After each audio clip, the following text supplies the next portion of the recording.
Hello everyone, welcome to learning with fun. I am Neetu Rani. आज हम पढ़ने जा रहे हैं हमारी संस्कृत की पाठ्य पुस्तक रुचिरा भाग एक। रुचिरा भाग एक में हम पढ़ेंगे चैप्टर 8 पाठ अष्टम। ठीक है, ये देखिएगा हमारे पाठ का नाम क्या है, सुक्ति स्तबकः, मतलब सुक्तियों का गुच्छा। ठीक है, आगे देखिएगा एक बार। इस पाठ के बारे में जान लेते हैं कि इस पाठ का क्या मतलब है। जो हमारे पाठ में क्या दिया हुआ है उसके बारे में हम जान लेते हैं। सुक्ति सतबकः मतलब सुक्तियों का गुच्छा। ये सुक्तियां क्या होती हैं इस बारे में भी जान लेते हैं कि सुक्तियां क्या होती हैं। इस पाठ में संस्कृत साहित्य की कुछ सुक्तियों का संकलन है। इसमें क्या है, इसमें संस्कृत साहित्य की सुक्तियों का संकलन किया गया। संकलन मतलब ली गई हैं, सुक्तियां इसमें ली गई हैं। सुक्ति शब्द सु उपसर्ग तथा उक्ति शब्द से बना है। ठीक है, उक्ति में जो उक्ति इसका कौन सा शब्द है, मूल शब्द है। ठीक है, और सु इसमें क्या लगा हुआ है, उपसर्ग लगा हुआ है, तो उससे क्या बन गया, सुक्ति। ठीक है, उससे कौन सा शब्द बना, सुक्ति शब्द बन गया। सु प्लस उक्ति मतलब सुक्ति, जिसका अर्थ है अच्छा वचन। बहुत कम शब्दों में जीवन के बहुमूल्य तथ्यों को सुंदर ढंग से कहने के लिए संस्कृत साहित्य की सूक्तियां प्रसिद्ध हैं।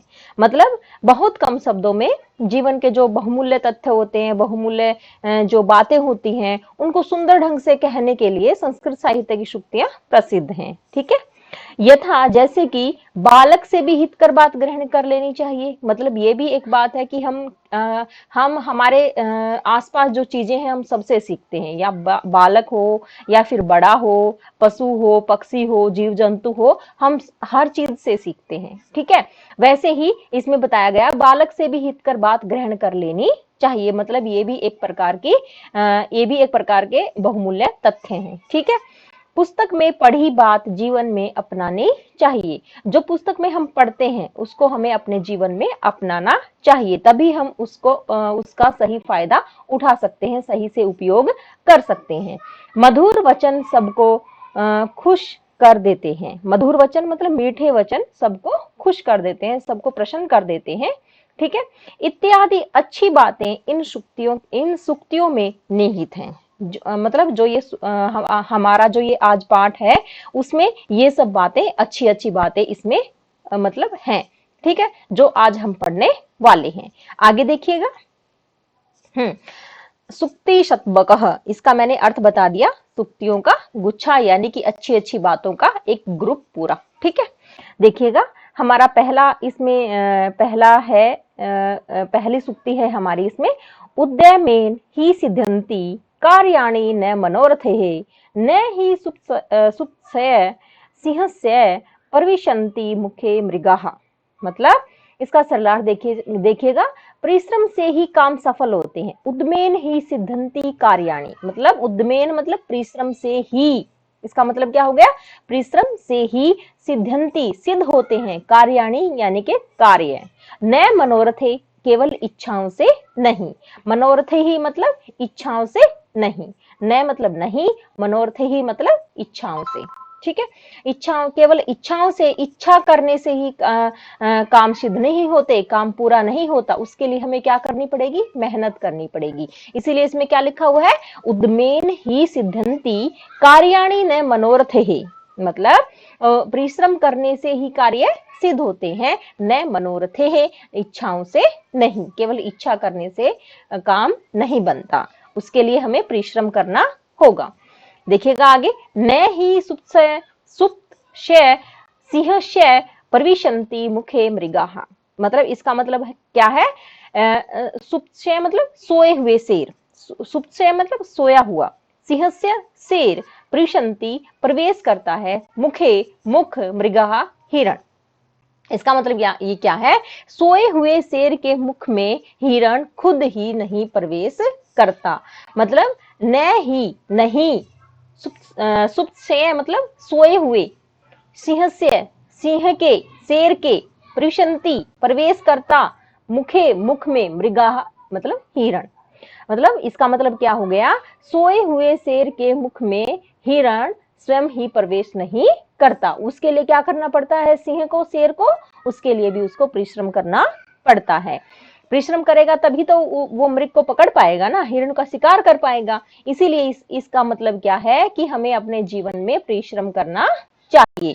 परिश्रम से ही सभी कार्य सिद्ध होते हैं, इच्छाओं से नहीं। केवल इच्छा करने से ही कार्य सिद्ध नहीं होते। ठीक है, इसमें देखिएगा सरलार्थ में क्या दिया हुआ है हमारे में, परिश्रम से ही काम सफल होते हैं, केवल इच्छाएं करने से नहीं। सोए हुए शेर के मुख में हिरण स्वयं प्रवेश नहीं करता। भाव यह है कि मनुष्य सहित सभी जीव जंतुओं को अपने काम को सफल करने के लिए प्रयत्न करना ही पड़ता है। हाँ, इसका मतलब क्या हो गया, इसका मतलब यह हो गया कि मनुष्य के साथ साथ जीव जंतुओं को भी अपना काम करने के लिए प्रयत्न करना पड़ता है। ठीक है, इसके शब्दार्थ देख लीजिएगा। उद्यमेन परिश्रम, उद्यमेन मतलब परिश्रम से। ठीक है, इंग्लिश में भी दिए हुए हैं, आप इंग्लिश में भी पढ़ सकते हैं। अगर आपको हिंदी और संस्कृत में समझ में ना आए कोई वर्ड, कोई शब्द, कोई कठिन शब्द, तो आप इसमें इंग्लिश में भी देख सकते हैं। ठीक है, ही मतलब निश्चय ही, सिद्धंती सफल होते हैं, कार्याणि काम, मनोर्थ ही इच्छाओं से, सुप्तस्थ सोए हुए, सिंहस्थ शेर के, प्रिशंति प्रवेश करते हैं, मुखे मुख में, मृगहा हिरण। ठीक है, आया समझ में? आपको ये सुक्ति समझ में आई होगी। आगे देखते हैं। पुस्तके पठितः पाठः जीवने नैव साधितः, किम भवेत तेन पाठेन जीवने यो न सार्थकः। मतलब इसका मतलब क्या हो गया, इसका मतलब हो गया कि पुस्तक में पढ़ा गया पाठ जीवन में उपयोग में नहीं लाया गया, तो जो पाठ जीवन में सार्थक नहीं, उस पाठ से क्या लाभ। मतलब पुस्तक में, पठितः पढ़ा गया, पाठः पाठ यानी कि ज्ञान। ठीक है, जो हमने पुस्तक को पढ़कर जो हमने ज्ञान लिया वो, जीवन में, उपयोग मतलब साधित है, मतलब उपयोग में न एव नहीं लाया गया, तो उसका कोई फायदा नहीं है। ठीक है, नहीं लाया गया तो जो जीवन में सार्थक नहीं, उस पाठ से क्या लाभ। न किम भवेत तेन पाठेन जीवने यो न सार्थक है। जो पाठ, तेन पाठेन जो पाठ, जीवन में, यो मतलब जो। ठीक है, जो पाठेन मतलब पाठ जीवन में सार्थक नहीं, उसका, तेन मतलब उसका, कोई लाभ नहीं होगा। क्या लाभ, किम भवेत क्या होगा, मतलब कुछ नहीं होगा, मतलब कोई लाभ नहीं होगा। किम भवेत मतलब क्या लाभ। ठीक है, समझ में आ रहा है आपको? देखिएगा एक बार दोबारा से। पुस्तके पठितः, पुस्तक में, पठितः पढ़ा गया, पाठः पाठ यानी कि ज्ञान, जो पुस्तक पढ़कर जो हमने ज्ञान प्राप्त किया, अगर उसका जीवने न एव साधित है, अगर उसका जीवन में उपयोग नहीं लाया गया, अगर उसको जीवन में उपयोग नहीं लाया गया, अगर उसका जीवन में उपयोग नहीं लाया गया, किम भवेत क्या लाभ, तेन उसका, किसका, यो मतलब जो, पाठेन पाठ, जीवन, जो पाठ जीवन में सार्थक नहीं, उस पाठ से क्या लाभ। जो पाठ यानी कि यो मतलब जो पाठेन पाठ जीवन में सार्थक नहीं, मतलब उपयोगी नहीं, सार्थक नहीं है, मतलब उसका कोई उपयोग नहीं है, तो उसका क्या लाभ, किम भवेत क्या लाभ। ठीक है, इसका भावार्थ क्या है, पुस्तक में जो पढ़ी हुई बातें हैं, जो हम पुस्तक में बातें पढ़ते हैं, अगर जीवन में वह अवश्य, हमें उसको जीवन में अवश्य अपनानी चाहिए। ठीक है, पुस्तकों में जो अच्छी अच्छी बातें दी गई हैं, उसको हमें क्या करना चाहिए, उसे हमें अपने जीवन में उसको हमें अपने जीवन में अपनानी चाहिए। ठीक है, समझ में आया आपको? हाँ, आगे देखिएगा, इसके शब्दार्थ देखिएगा। पुस्तके मतलब पुस्तक में, पठितः मतलब पढ़ा गया, जीवने जीवन में, न एव नहीं, साधित अपनाया उपयोग किया गया, किम भवेत क्या लाभ, यो न जो नहीं, सार्थक अर्थपूर्ण है, मतलब जो सार्थक नहीं है, जो मतलब अर्थपूर्ण नहीं है, जो हमारे जीवन में, उसका पढ़ने से क्या लाभ। ठीक है, आगे समझ में आपको? आगे बढ़ते हैं, देखिएगा हमारी सुक्ति नंबर 3। प्रिय वाक्य प्रदानेन सर्वे तुष्यन्ति मानवाः, तस्मात् प्रियम ही वक्तव्यम वचने का दृढ़ता। मतलब सब मनुष्य, एक बार इसमें देखिएगा, सब मनुष्य प्रिय वचन कहे जाने पर प्रसन्न हो जाते हैं, प्रसन्न हो जाते हैं। अगर हम किसी मनुष्य से मीठी मीठी बातें करते हैं, अच्छे से बात करते हैं, प्यार से बात करते हैं, तो क्या होता है, सभी प्रसन्न हो जाते हैं। ठीक है, इस कारण मधुर वचन ही बोलने चाहिए। इस कारण हमें क्या करना चाहिए, मधुर वचन ही बोलने चाहिए। वाणी के उपयोग में कंजूसी क्यों, मतलब कंजूसी नहीं करनी चाहिए।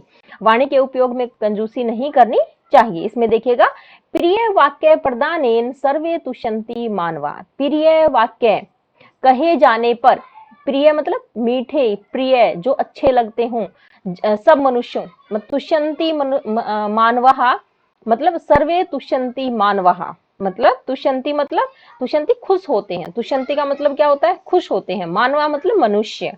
ठीक है, सर्वे मतलब सभी। प्रिय वाक्य प्रदानेन, प्रिय वाक्य बोलने पर, प्रदान करने पर, मतलब जब हम एक मनुष्य से जब हम बातें करते हैं, मीठी मीठी बातें करते हैं, प्रिय प्रिय वचन कहते हैं, अच्छे अच्छे वचन कहते हैं या अच्छे अच्छे वाक्य बोलते हैं, उनके साथ अच्छे से बातचीत करते हैं, तो सभी जो हमसे बात कर रहे हैं, तुष्यन्ति मतलब तुष्यन्ति का मतलब खुश होते हैं, मानव मतलब मनुष्य। ठीक है, आया समझ में आपको। प्रिय वाक्य प्रदानेन सर्वे तुष्यन्ति मानवः। प्रिय वाक्य प्रदान करने से मतलब बोलने से सर्वे सभी तुष्यन्ति खुश होते हैं, मनुष्य सभी मनुष्य खुश होते हैं। ठीक है, तस्मात् प्रियम ही वक्तव्यम वचने का दृढ़ता। तस्मात्, तस्मात् मतलब इस कारण से, प्रिय मतलब प्रिय, प्रिय तो प्रिय ही होता है। ठीक है, वक्तव्यम, वक्तव्यम बोलना चाहिए, वचने का दृढ़ता मतलब प्रिय वाक्य बोलने में क्या दृढ़ता, क्या कंजूसी। इस कारण से प्रिय वाक्य बोलने में क्या कंजूसी। तस्मात मतलब इस कारण से, प्रिय वाक्य ही वक्तव्यम बोलने में, वचने मतलब वचन वचने मतलब बोलने में या बोलना चाहिए, वक्तव्य बोलना चाहिए, का दृढ़ता मतलब बोलने में क्या कंजूसी। हमें मीठे वचन बोलने में कंजूसी नहीं करनी चाहिए। इस कारण से हमें मीठे वचन बोलने में कंजूसी नहीं करनी चाहिए। ठीक है, इसका भाव क्या है, मीठे बोल बोलकर सबको प्रसन्न रखने का एकमात्र सरल साधन है। मीठे वचन मतलब प्यार से अगर हम किसी से मतलब बहुत मीठे स्वर में बात करेंगे, मीठे स्वर में बात करेंगे तो सबको अच्छा लगेगा। ठीक है, और हमें मीठे स्वर बोलने में, मीठे वचन बोलने में, मीठे वाक्य बोलने में, मीठी मीठी मतलब अच्छे से बात करने में कभी भी कंजूसी नहीं करनी चाहिए। ठीक है, समझ में आया आपको। देखिएगा इसमें, इसके शब्दार्थ देखिएगा। प्रिय वाक्य प्रदानेन, प्रिय वचन बोलने से, तुष्यन्ति खुश होते हैं, तस्मात इस कारण से, वक्तव्यम बोलना चाहिए, वचने बोलने में, का दृढ़ता क्या कंजूसी। ठीक है, आगे देखिएगा हमारी उक्ति नंबर 4। ये देखिएगा, गच्छन् पिपीलको याति योजना नाम शतान्यपि अगच्छन् वैन्तयोऽपि पदमेकं न गच्छति। ठीक है, इसमें क्या है, इसमें एक बार इसके शब्दार्थ देख लेते हैं। गच्छन मतलब चलता हुआ, गच्छन मतलब चलता हुआ, पीपलकः मतलब चीटी यानी नर चीटी, पीपलकः मतलब नर चीटी, याति जाता है या जाती है, योजना नाम योजनों का, दूरी का एक माप मतलब जिसको हम मापते हैं, दूरी में मापते हैं, कोस हो गया, जैसे हम दूरी को किस में मापते हैं, कोस या किलोमीटर में मापते हैं, उसी को योजन बोलते हैं। ठीक है, स्थानी अपि कई सैकड़ों। ठीक है, अगच्छन न गच्छन मतलब न गच्छन मतलब न जाता हुआ, वैनतेयः गुरुड़ पक्षी, वैनतेय मतलब गुरुड़ पक्षी, पदमेकम पदम जमा एकम मतलब एक कदम, एक कदम भी। ठीक है, गच्छन पिपीलको याति योजना नाम स्थान्यपि मतलब चलती हुई चीटी, गच्छन मतलब चलती हुई, पिपीलको चीटी, याति याति का मतलब क्या होता है, जाती है या जाता है। ठीक है, योजना नाम मतलब योजनों तक या कोस तक, यानी किलोमीटर लगा लो आप इंग्लिश में, किलोमीटर। ठीक है, सैकड़ों किलोमीटर जाती है, सैकड़ों कोस जाती है, सैकड़ों योजन जाती है, मतलब चलती हुई चीटी सैकड़ों कोस चली जाती है, सैकड़ों कोस भी चली जाती है। मतलब एक छोटी सी चींटी है वो क्या करती है, वो बहुत दूरी लांघ जाती है, मतलब बहुत दूर तक चली जाती है, सैकड़ों योजन तक भी चली जाती है। ठीक है।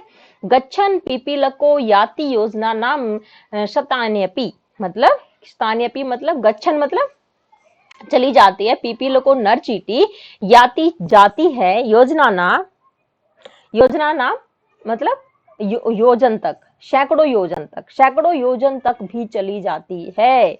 समझ में आया? चलती हुई नर चींटी सैकड़ों योजन तक भी चली जाती है। अगच्छन वैन्तयोऽपि पद्मेकं न गच्छति। और एक किंतु मतलब गरुड़ पक्षी क्या है, जो पक्षियों में सबसे बड़ा होता है, उसका नाम क्या है, गरुड़ पक्षी। वो न चलता हुआ भी, एक कदम भी नहीं जाता, वो आगे नहीं बढ़ता। ठीक है, आगे नहीं बढ़ता। अगच्छन मतलब नहीं जाता। वैन्तयोऽपि गरुड़ पक्षी भी, पद्मेकम एक कदम भी, न गच्छति नहीं चलता, एक कदम भी नहीं चलता। अगच्छन का मतलब क्या होता है, अगच्छन का मतलब होता है न जाता हुआ, नहीं जाता, एक कदम भी नहीं चलता। जो पक्षियों में जो सबसे बड़ा पक्षी है मतलब गरुड़, वो क्या करता है, वो एक कदम भी नहीं चलता। और जो छोटी सी नर चींटी है वो क्या करती है, वो चलती हुई योजनों सैकड़ों योजन तक चली जाती है। इसका मतलब क्या हुआ, इसका भावार्थ क्या हुआ, इसका भाव यह हुआ कि प्रयास करने से ही कार्य सिद्ध होते हैं, अर्थात हमें आगे बढ़ते रहना चाहिए।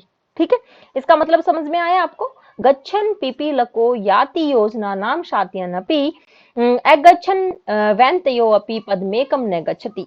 मतलब एक छोटी सी जो नर चींटी है, एक नर चींटी न जाती हुई भी, मतलब जाती हुई चलती हुई नर चींटी मतलब जाती है, सैकड़ों कोसों तक चली जाती है। और एक न चलता हुआ जो गरुड़ पक्षी है, वो एक कदम भी नहीं जा सकता, एक कदम भी नहीं जाता। ठीक है, तो इसका भावार्थ ये, अर्थात आगे नहीं बढ़ता। इसका भावार्थ यह है कि प्रयास करते रहना चाहिए, हमें आगे बढ़ते रहना चाहिए। ठीक है, तभी कार्य सिद्ध होते हैं। आगे देखिएगा, आगे बढ़ते हैं हम। काकः कृष्णः पिकः कृष्णः को भेदः पिक काकयोः वसंत समय प्राप्ते काकः काकः पिकः पिकः। मतलब कोआ भी काला होता है, काका कृष्ण, काका कृष्ण मतलब कोआ काला होता है। पिक कृष्ण, कोयल भी काली होती है। को भेद है पिक कायो, मतलब इन कोयल और कौवे में क्या अंतर, कोई भेद नहीं है। वसंत समय प्राप्ते, वसंत समय प्राप्त होने पर, यानी कि वसंत काल के आने पर, काका पिक पिक, कोवा कोवा है और कोयल कोयल है। इसका मतलब क्या हो गया कि दोनों काले रंग के हैं, कोवा भी काले रंग का है और कोयल भी काले रंग की होती है। इन दोनों में कोई भेद नहीं है, कोयल और कौवे में कोई भेद नहीं है वसंत समय आने पर। परंतु जैसे ही वसंत समय आता है, वसंत समय प्राप्त, जैसे ही वसंत समय आता है, काक यानी कि कोयल कोआ कोआ होता है और कोयल कोयल होती है। कैसे पता चला वसंत समय आने पर?